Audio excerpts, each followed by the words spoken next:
Hey, I gotta get going. I wanted to share a thought that I was having while I was showering. The power and the importance of flexibility and elasticity. What am I talking about? Well, I'm actually mean with our thoughts and our behaviors.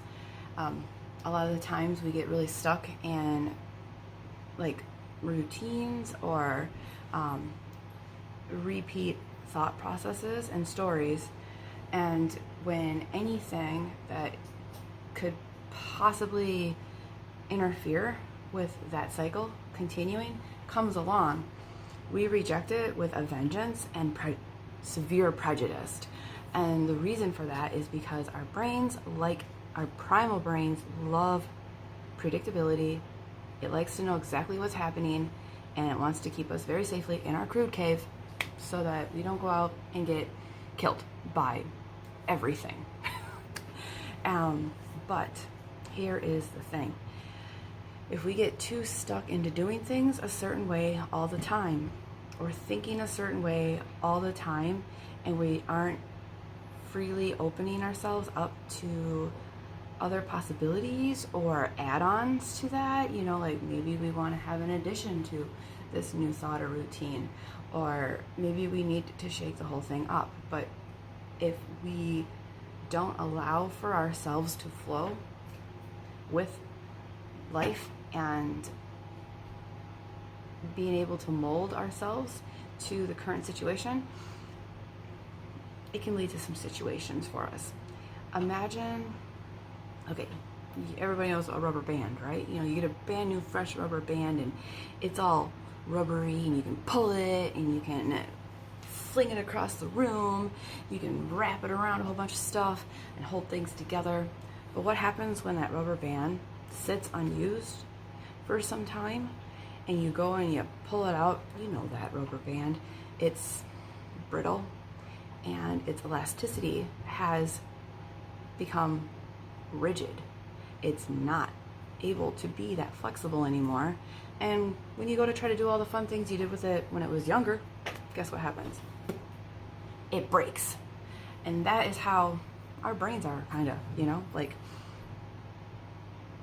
we can get really stuck in our old way. A good sign of this is, well, that's how it's always been done, is a common thing that's been said. Like, that's how we've always done it, or that's how I've always done it, or that's how I always am. If you find yourself with the word always, that is a great flag to stop and be like, what's going on here?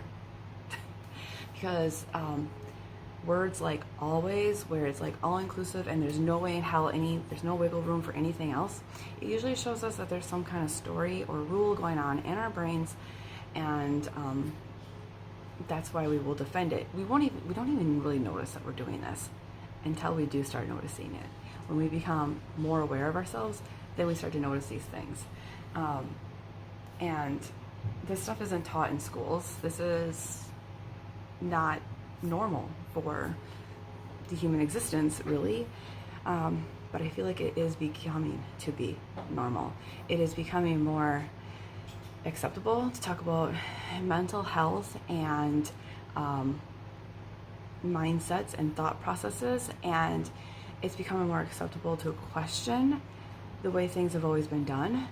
I do admit, I think in some cases we've gone overboard and overshot to the point where we're at another end of the spectrum, but that's just life. The pendulum sways back and forth continuously, and there's only a very short period of time where we're in that really great sweet spot in the middle. But we need those various differences in order for us to see the whole spectrum and to be able to see all that's possible and to appreciate what we really want to appreciate. So listen to yourself today. Any thoughts that you have, any things that you say, other things that people say that you agree or disagree with, and notice if there's like always or never or anything in those conversations, because perhaps it's time to WD-40 up our brains and get them a little more fluid with what's going on around us at this time, and be able to be more flexible and fluctuate.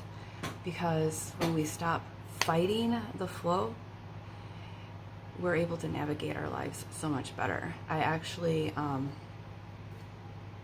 think it was in Content That Dances, but it may have been a different book that I read. She discusses how if you're on a river in like a canoe or whatever,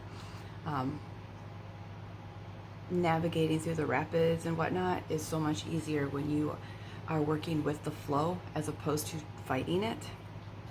And quite literally, life is the river, and there's obstacles and all sorts of things that come along. But if we're able to be more flexible and more aware of our surroundings, we are able to navigate so much better. And the thing is when we do that, we feel a lot more at peace and calm, even when shit is hitting the fan. Like, we're able to take it on from a more centered mindset. That doesn't mean that we don't freak the fuck out at times. We are humans. It does not mean that we don't have moments, we don't say things that are less than whatever. But to be able to come back from that quicker, to have that elasticity and get back grounded and centered to ourselves, that is where a lot of the power is. But I have got to go. So, talk to y'all later.